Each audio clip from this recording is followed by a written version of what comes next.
En 616 avant notre ère, le roi Ancus Marcus meurt de manière naturelle. Dernier roi non étrusque de Rome, il cède à la cité un accès à la mer et un territoire grandement augmenté. Numa avait apporté les institutions religieuses, et Tullus avait amorcé la conquête du Latium. Les trois successeurs de Romulus avaient donné à la petite cité naissante une grandeur ayant surpassé celle de ses voisins.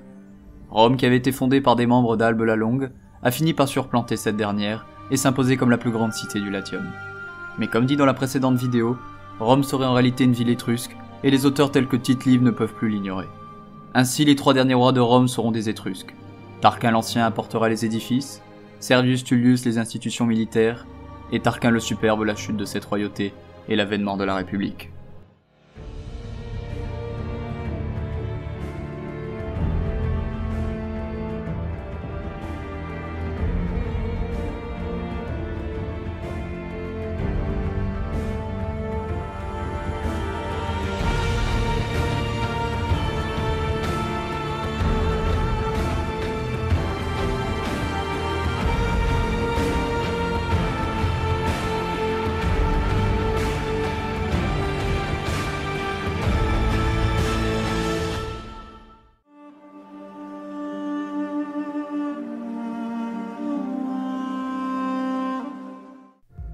Comme dit dans la précédente vidéo, Tarquin se prénomme initialement Lucumon, fils de Démarate, un Corinthien réfugié à Tarquinia.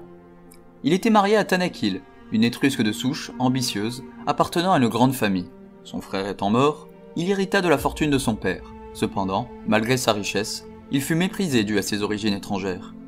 Il décida alors de partir et de s'installer à Rome. La cité romaine, qui était une ville nouvelle, épatée par sa prospérité, et était devenue un refuge pour les hommes en quête d'un nouveau départ et d'opportunités. Après tout, le roi défunt Numa était un sabbat, alors rien n'était impossible. Lucumon se rebaptisa Lucius Tarquinius Priscus. Le nouveau venu réussit à s'y imposer par son habileté tant politique que rhétorique, et sans doute par son immense richesse. Y compris auprès du roi Ancus Marcus, pour qui il sait se rendre indispensable. Il était ainsi apprécié de tous, et devint l'un des hommes les plus importants de la cité. Ancus finit par mourir, et Tarquin voulait le pouvoir. Il éloigna les fils d'Ancus par une partie de chasse et fut le premier à se présenter à l'élection du nouveau roi. Aimé de tous, il était loin d'être le premier étranger à la tête de Rome et s'était imposé comme un membre important de la vie des cités. De plus, il avait été formé sur le plan politique et militaire par le roi lui-même. Il fut ainsi élu avec une majorité écrasante. Il affirma son pouvoir en nommant 100 nouveaux sénateurs, partisans du roi. De plus, il fit une guerre contre une cité du nom d'Apiole afin de ramener du butin. Tarquin l'Ancien s'impose alors comme un roi bâtisseur.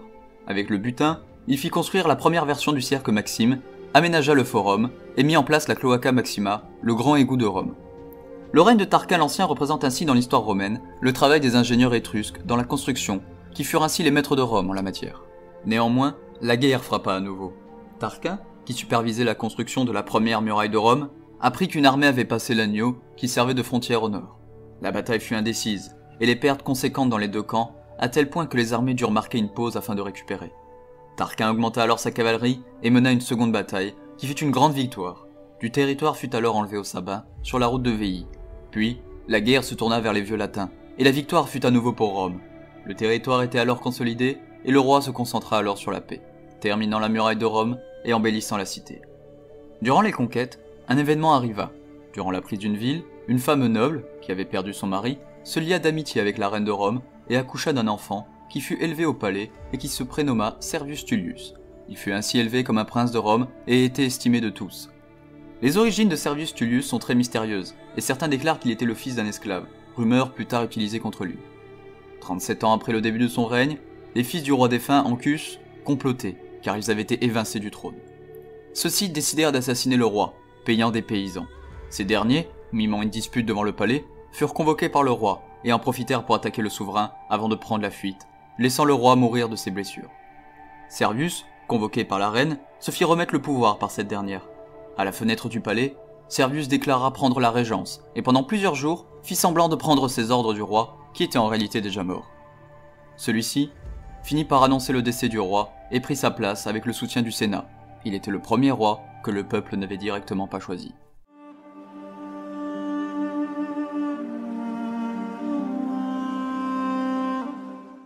Après avoir arrêté les assassins, il maria ses deux filles au fils de Tarquin l'Ancien afin d'éviter tout complot. Peu de temps après, il mena la guerre, la remporta, et son autorité ne pouvait désormais plus être compromise. Si Numa avait été l'auteur des institutions religieuses, Servius, lui, allait être l'auteur des institutions militaires et administratives, car on lui doit la réforme servienne. La population étant importante, elle n'était désormais plus classée par individu, mais par classe. Il proposa une répartition des citoyens en 5 classes, selon leur fortune.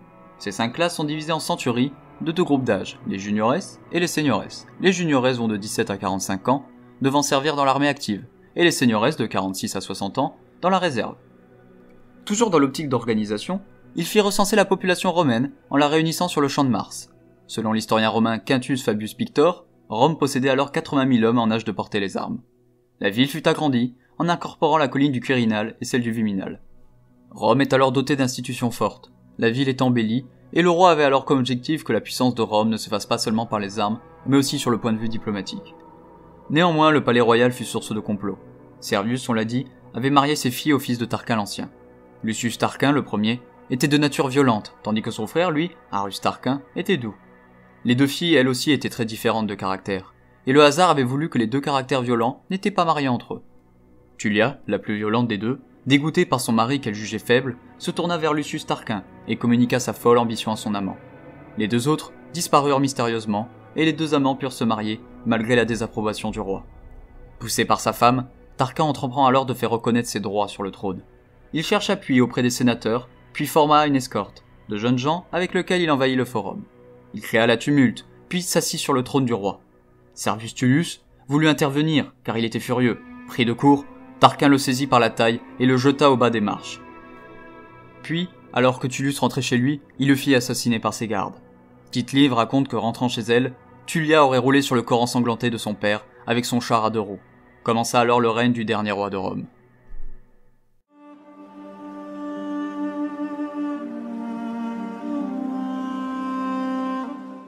Craignant que l'exemple qu'il avait donné en s'emparant injustement du pouvoir se retourne contre lui, il se fit accompagner d'une garde armée.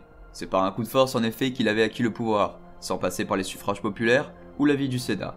La terreur régna à Rome. Il refusa qu'on ensevelisse son beau-père et liquida tous ses opposants.